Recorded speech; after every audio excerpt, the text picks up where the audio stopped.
Shalom, selamat pagi Ibu Bapak Saudara yang dikasihi oleh Yesus Kristus, jemaat Tuhan. Mari kita kembali berjumpa dalam ibadah harian yang kita laksanakan. Hari ini Jumat 17 Juni 2022. Mari kita awali ibadah kita bersatu di dalam doa. Damai sejahtera dari Allah Bapa dan dari anaknya Tuhan Yesus Kristus memelihara hati dan pikiranmu. Amin. Firman Tuhan renungan untuk kita hari ini tertulis dalam kitab Yudas pasal 1 ayat 21.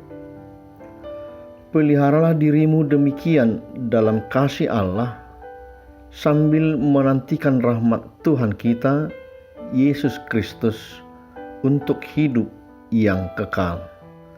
Demikian firman Tuhan. Saudara yang dikasihi oleh Tuhan Yesus Kristus, kitab Yudas ini ditulis oleh Yudas saudara Yakobus, murid Tuhan Yesus. Kitab ini ditulis untuk memberikan nasihat kepada umat Tuhan yang dipanggil mengikut Yesus sebagai Tuhan dan Juru Selamatnya. Nasihat ini diberikan di tengah-tengah hidup masyarakat yang penuh tipu muslihat, di mana begitu gencarnya ajaran-ajaran sesat yang masuk kepada persekutuan orang Kristen. Ketika itu muncul pengajar-pengajar palsu dan tentunya dengan ajaran-ajarannya yang menyesatkan. Ajaran yang kedengarannya begitu enak di telinga, memberi harapan-harapan dan janji-janji, tapi ternyata adalah palsu. Ibarat melihat sebuah gunung dari kejauhan. Gunung itu tampak indah dan segar mempesona. Tetapi ketika kita mendekat, ternyata keadaannya tidak demikian.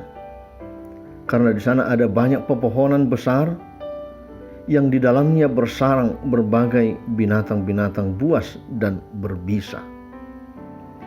Seperti penampakan gunung tersebut, tidak sedikit orang yang mengaku dirinya sebagai teman kita, sebagai saudara kita, mengaku sebagai sahabat, yang kelihatannya ingin membantu, mengaku sebagai satu keluarga. Hidupnya kelihatan begitu rohani, tetapi sebenarnya ia tidak memiliki iman. Dan bahkan bisa jadi ia kelihatan baik, ternyata menipu sesamanya. Untuk menghadapi hal demikian, nas firman Tuhan hari ini juga berbicara kepada kita, memberikan kita nasihat supaya sebagai anak-anak Tuhan, orang-orang yang percaya, yang bersekutu di dalam persekutuan kudus, supaya tidak termakan oleh ajaran-ajaran sesat tersebut.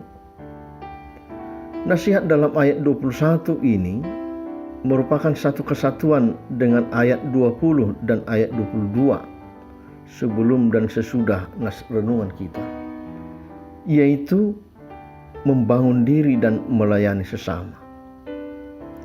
Kita harus membekali diri dengan fondasi yang kuat, dasar yang teguh, yaitu iman di dalam Yesus Kristus.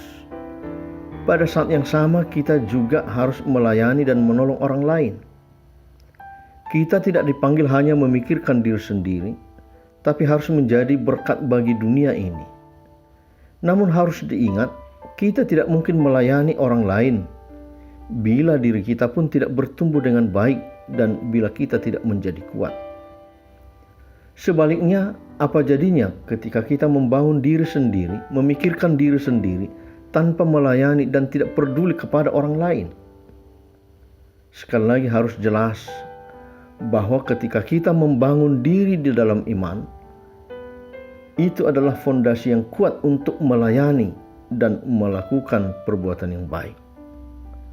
Tapi tolong diingat, fondasi yang baik tanpa melayani orang lain ibarat fondasi tanpa bangunan. Sekarang apakah fondasi iman yang kita pelihara itu? Yaitu pengharapan di dalam hidup yang kekal. Hidup kekal menjadi milik kita saat percaya kepada Yesus. Kehidupan kekal akan menjadi satu pertarungan hidup di dunia ini, supaya kita tidak menjadi lemah dan menjadi kalah. Hidup kekal itu adalah sebagaimana disebutkan Yesus saat berdoa kepada Bapa di sorga. Dicatat dalam Yohanes 17 ayat 3 mengatakan, bagaimana kita mengenal Allah satu-satunya Allah yang benar dan mengenal Yesus Kristus yang telah diutus oleh Allah menjadi juru selamat kita. Di sini jelas sekali tanggung jawab dan tugas kita sebagai orang percaya, yaitu menjaga dan memelihara iman percaya kita bahwa Allah di dalam Yesus Kristus adalah Allah sebagai sumber segala berkat yang kita terima. Dialah satu-satunya sumber berkat itu. Dan Yesus Kristus adalah satu-satunya juru selamat yang benar. Karena itu jangan sampai anak-anak kita meninggalkan imannya dari Yesus Kristus. Jangan sampai iman kita kepada Yesus Kristus tergadaikan dengan kepentingan-kepentingan dunia ini, baik materi, jabatan, dan perkara bisnis dan usaha. Mari kita, tiap-tiap orang Kristen, tiap-tiap keluarga Kristen merapatkan barisan, memperkuat diri, menjaga dan memelihara diri, memperkuat pertahanan hidup kita untuk tetap setia dan seturut dengan kehendak Tuhan saja. Bagaimanakah kita memelihara diri kita, menjaga, memperkuat pertahanan itu? Tak lain tak bukan selalu bersama dengan firman Tuhan, bersekutu dalam persekutuan kita, selalu dengar-dengar akan firman Tuhan. Bagaimana kita boleh selalu bergantung hanya kepada sang sumber berkat, sumber hidup itu, yaitu Tuhan Allah, bukan dunia ini. Sembari kita menantikan rahmat Tuhan kita Yesus Kristus, mari kita mendahulukan kebenaran dan sukacita di dalam Yesus Kristus. Maka semuanya akan ditambahkan kepadamu, kata Tuhan Yesus dalam Matius 6 ayat 33. Semuanya akan ditambahkan kepadamu, asal kita mendahulukan kerajaan Allah dan kebenarannya. Percayalah. Amin. Allah Bapa dalam Yesus, terima kasih Tuhan. Firman-Mu menasehati kami, mengarahkan hidup kami, mendidik kami, supaya kami selalu berpegang teguh dalam iman percaya kami kepada Allah di dalam Yesus Kristus sebagai sumber segala berkat yang kami terima.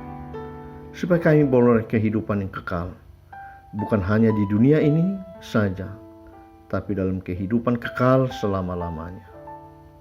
Tolong kami Bapa. Amin. Anugerah Tuhan kita Yesus Kristus, kasih setia Allah Bapa, dan persekutuan dengan Roh Kudus menyertai-Mu. Amin.